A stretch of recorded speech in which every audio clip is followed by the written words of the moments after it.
আলহামদুলিল্লাহ, গত কয়েকদিনে ধারাবাহিকভাবে গেম বৃদ্ধি পেয়েছে, যা আমরা আগের ভিডিওগুলোতে আপনাদেরকে দিয়েছিলাম। গতকালও রেকর্ড সংখ্যক শরণার্থী ইতালিতে প্রবেশ করতে সক্ষম হয়েছে।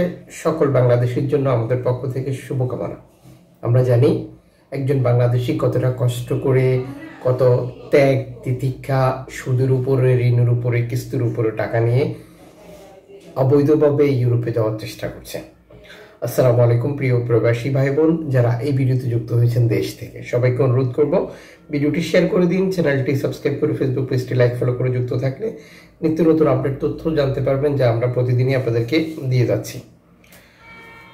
একটি এনজিও সংস্থা অবস্থান করছে, আপনারা চিহ্ন দেখতে পাচ্ছেন, যেটা ভূমধ্যসাগর মাল্টা উপকূলের কাছে। এই অঞ্চলটিতে মূলত শরণার্থী নৌকাগুলো বিপদে পড়ে যায়, যেগুলো ইতালিতে যাওয়ার চেষ্টা করে। আর এই পরিস্থিতিতে তাদেরকে এখান থেকে উদ্ধার করে ইতালিতে নিয়ে যায় এনজিও সংস্থাগুলো।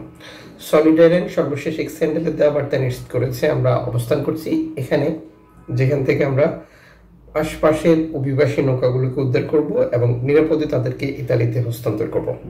ওশেন বাইকিংস সর্বশেষ এক্সটেন্ডেলে দেওয়া বার্তা নিশ্চিত করেছে, ভূমধ্যসাগর থেকে উদ্ধারকৃত অভিবাসীদেরকে তারা নিরাপদে ইতালির বন্দরে নামিয়ে দিয়েছে, যেখানে 276 জন অভিবাসী ছিল।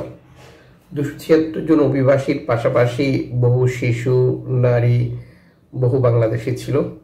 আলহামদুলিল্লাহ, এনজিও সংস্থাটির জন্য আপনি কিছু লিখুন, যারা ভূমধ্যসাগর থেকে বিপদগ্রস্ত অবস্থার লোকজনকে উদ্ধার করছে।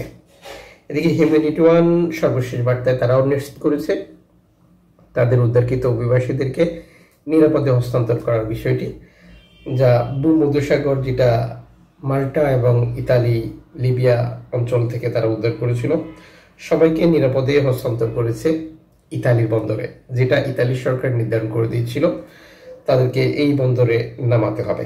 এদিকে অ্যালামফোন রেডিও টেকনোলজি এক বার্তা নিষেধ করেছে, 32 জন শরণার্থী একটি নৌকা বিপদে পড়েছে, যেটাকে উদ্ধার করার জন্য তারা আন্তর্জাতিক সাহায্য কামনা করেছে। লিবিয়া থেকে ইতালি যাওয়ার পথে নৌকাগুলো বিপদে পড়া এবং সেগুলিকে উদ্ধার করা খুবই গুরুত্বপূর্ণ বিষয়, কারণ এই অঞ্চলটি ভূমধ্যসাগরের সবচেয়ে বিপজ্জনক পথ, যেখানে ব্যবহার করে ইতালি যাওয়া অভিবাসী মৃত্যুর সংখ্যা প্রতিদিনই বৃদ্ধি পাচ্ছে, যা রেকর্ড সৃষ্টি করছে প্রতিনিয়তই। এদিকে সর্বশেষ মর্তানিয়ার উপকূলে 121 জন শরণার্থী আটকের তথ্য দিয়েছে মর্তানিয়ার নৌবাহিনী। এই অঞ্চলটি ব্যবহার করে সাম্প্রতিক সময় রেকর্ড সংখ্যক শরণার্থী ইতালির মতো করেই স্পেনে যাওয়ার চেষ্টা করছে, যেটা আগে টিউনিশিয়াতে এসে তারা ইতালিতে যেত, এখন মর্তানিয়া ব্যবহার করে সরাসরি স্পেনে যাওয়ার চেষ্টা করে, যার কারণ টিউনিশিয়ার সাথে ইতালি এবং তথাকথিত ইউরোপীয় ইউনিয়নের বেশ কিছু দেশ চুক্তি করে অঞ্চলটি অভিবাসীদের জন্য কঠোর থেকে কঠিন করে তুলেছে। আর যে কারণে এই অঞ্চলটি ব্যবহার করে অভিবাসী এখন আর ইউরোপে যাওয়া সম্ভব হচ্ছে না, উল্লেখযোগ্য ইতালিতে।